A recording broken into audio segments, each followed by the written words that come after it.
pretty loud. It's only going to get worse. They got crap. Yeah, we should get started. No, we're fine, thank you. Okay. First of all, if you could tell me about the special that you're doing. Well, we're doing a special. We're singing a lot of the old songs, and they want to do another show, kind of like Alive and More was, gosh, I guess it's close to 20 years ago now, and add some new songs, and I think we'll add a couple of dance cuts and probably a couple of cuts from my new upcoming play, a musical rather, or yeah. So can you tell me about, I made a list of all the hits that I can think of, and oh went my up gosh. to 50 to 20 hits. Can you just tell me about a couple of the hits that you're going to be doing?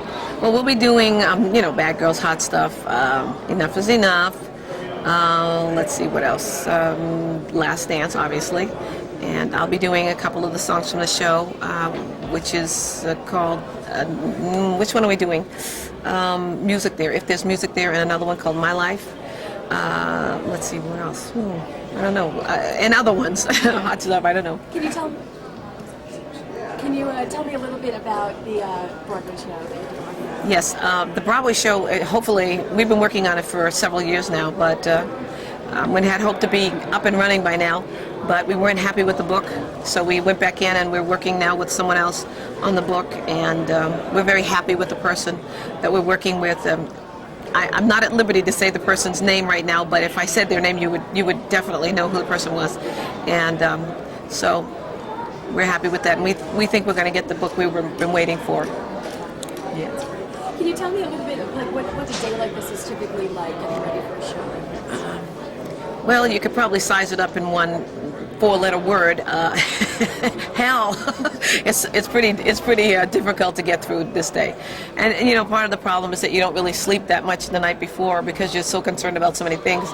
And it's chaotic, basically. I mean, you have to just sort of maintain your composure through all of it, and remember that everybody's trying to do their job, and everyone has their own agenda, but the ultimate agenda is for the show, and not to get too stressed out about it. So, I mean, I think that those are the main, key principal things to keep in mind. You have a lot of fashion changes during your show. First of all, can you tell me how fashion plays a role during your show and in your daily life? Well, in my daily life, I think I'm pretty much of a rogue. I mean, because when I'm working, I usually have to wear gowns and things. Or tonight, actually, I don't know if I'm going to be wearing a gown tonight, but I possibly will be. Or when the show airs, whatever. But you have to be dressed a lot and wear a lot of makeup. And so, obviously, when you get time off, the last thing you want to do is put makeup on and dress up. You want to just put on a jogging outfit or something casual and lounge around. So it plays a big part of what I do, obviously. And I love fashion, and I love fashion books, and I love models and looking at them, and they're beautiful. But I mean, I realize that, I'm not a model. And so I'm hoping that the designers, when they design clothes from now on, will remember that there are women out there who have hips, and they are women, and that they would start designing clothes that are more complementary to the majority of women. And not to say that tall, beautiful, thin women aren't the majority of women, but I think that the majority of women aren't that size. So, it would help.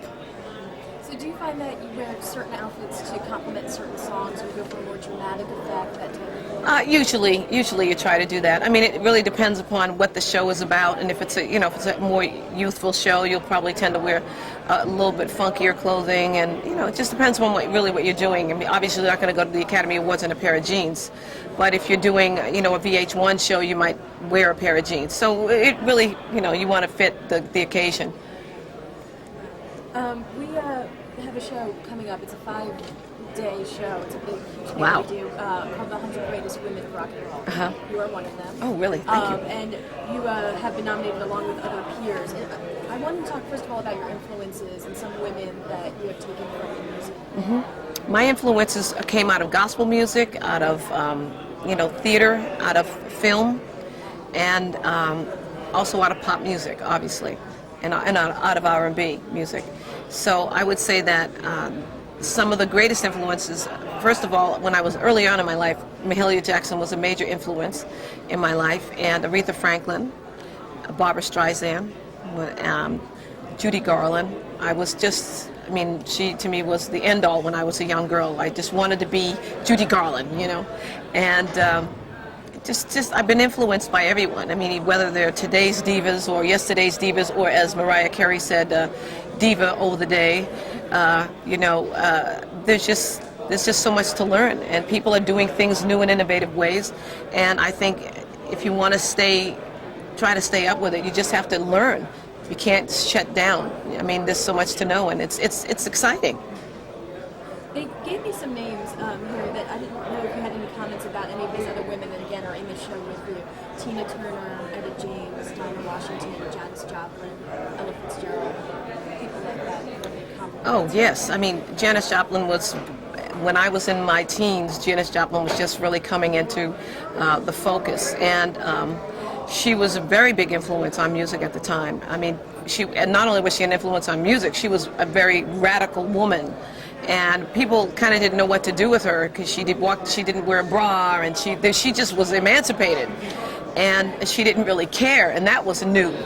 I mean, I think women cared so much before that, and they gave so much credence to what a man said, and she kind of didn't care. And I think, not that it's good not to care, but I think there was something in that gave women a sense of, hey, well, how do I feel about me, and so what if they don't like it? And I think it was good. And the other ladies, Ella Fitzgerald, she's just a legend. I mean, I got to perform with her on several different occasions. I've been in her company and sung with her, and it's just something that I'll cherish the rest of my life. You know, and everyone that you named there has been a very big influence on my singing career. That's great. I want to talk about a little bit before you became a huge star. Did you ever have any other jobs before you became a rock star? Oh yeah, did I have another job? I had a lot of jobs. When I was about 10 years old, I started sort of becoming my uncle's secretary. That was one of my first jobs. And I would take ironing. I would iron shirts because I like to iron. And I would iron people's clothing. And I just enjoyed thoroughly, I like doing house kind of things, like those types of things. And then, let's see, what else did I do? I worked in a bakery for about a day and a half until I opened the door wrong and someone went flying with a cake, and that was the end of my job. And then I worked in a meat packing plant for 4 days, and most of the people that worked there before me caught pneumonia, so I decided that for me it probably wasn't the best job to have, so I quit. And let's see, what other job? I worked in a hospital as a dietitian. A dietitian's aide. And I had to deliver food. And I was delivering food when the lights went out, and back then and on the Eastern Seaboard, way back when the lights went out. And I was stuck on an elevator for 4 hours with the food. And so, that was about it. I don't think I had many more jobs than that. I pretty much was able to get into music early on and really survive from music since I was in my teens. Can you tell me about your first experience singing at the Grant AME Church? Ooh, you got some history here, huh? The first experience. Well, when I first started singing, I sang and people made fun of me all the time. They teased me and kind of thought I was comical because I sort of sound like alfalfa. And I didn't have a really good sense of what it was to sing, but I was trying. And I knew that inside of me, when I was at home and when I was private, that I could sing. So I asked God to teach me how to sing, and He did. I know that sounds bizarre to people, but I just prayed and I said, God, show me how to sing. And something came into my mind, and I did it. And when I finished doing that, I could sing. And so I'm just, and the first time I sang, I heard God speak to me, and He told me that I would be famous also. And for those people who believe that there's a supreme being or God, they probably will understand this. And from that point on, I just knew I would be successful. And it wasn't not an easy road, but I knew at the end of that road there was something waiting. Your first rock band was called The Crow? The Crow. I was The Crow.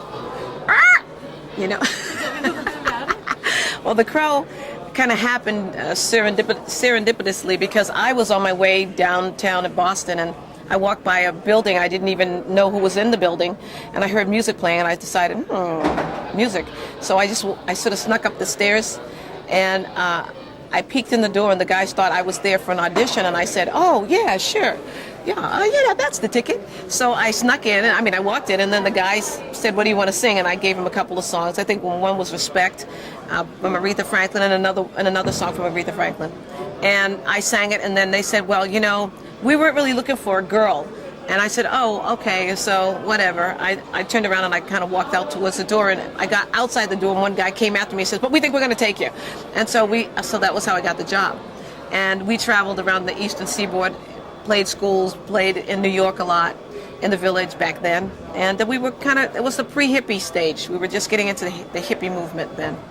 So you're talking about touring. I see you, as I told you, at the Trump Con. Thanks. Can you tell me about your touring now and being on the road now? Well, I have been on the road off and on for the last 3 years, actually quite intensely for the last, not this year, but the two and a half years before that. And in the last year, I've been working on the play. And so this past year, I've sort of done sporadic dates here and there, just to keep working a little bit, and to earn money, which is very important. We all know money; it makes the world go round. And so I did that, and that's in between. I'm working on the play and recording other projects that I have to do before the play gets up and running, so that I can, be free to just focus on the play when the time comes. What musicians are you listening to now? What artists, like either a new artist that has impressed you that's come out? What are you listening to now? Oh boy. Well, in girls, I like. What's her name? Lauryn Hill. I think she's really innovative. I like her. She's a hot little number. There's a lot of great talent out there now. I mean, I'm trying to think of some of the group names. I'm terrible with names. My daughter's like NSYNC. I should say NSYNC, because I listen to them all the time, and they're cute little kids. And quite frankly, I like the Spice Girls. I'm sorry they broke up. What's your favorite song to perform? Do you have one? Of my own? Probably Last Dance, I think, because it's the end of the show, and I know I got paid by then. No, I'm just kidding. It's the end of the show. It's sort of, I've made it through the show. It's sort of like, I'm here, I made it, thank you, God. And then it's this song that has a lot of history for me. It's a really important song in my career. It was written by a very dear friend who is no longer alive. And just the way that the whole song came about, and the success of the song, and the people involved with the song, probably make it in that sense of my career, the most important song.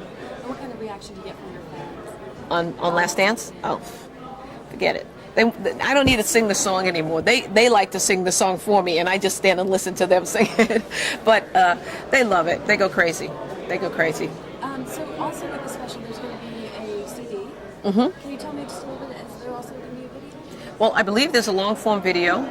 I believe there will be a CD on Epic, Sony company. And let's see what else. And there'll be a lot of, merchandising stuff, I'm sure, that will come as a result of all of this. And 3 new songs, or 4 new songs on the record. That's what it's going to be. If you could go to dinner with any musician or celebrity or someone that you'd want to meet and just talk to, who would it be? Whew. That's a tough one. I don't know, Sting and Andrea Bocelli.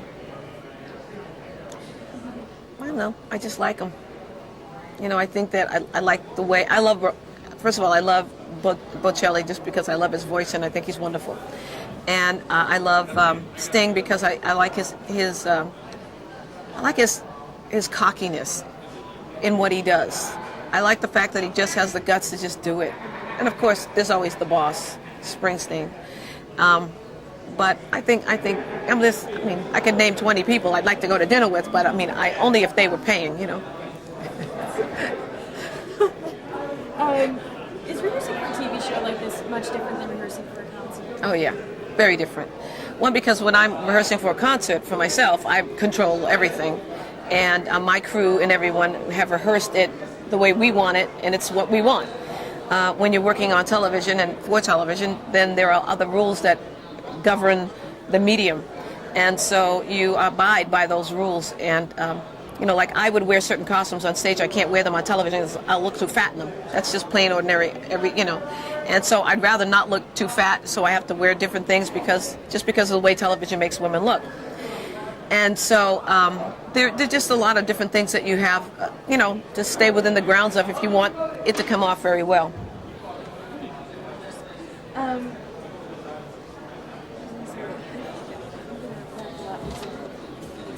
But I did want to just ask you one more question. Do you have like a favorite musical moment? Like a moment where you said, I know now I want to be a musician? Whew. Oh God, I said that years ago.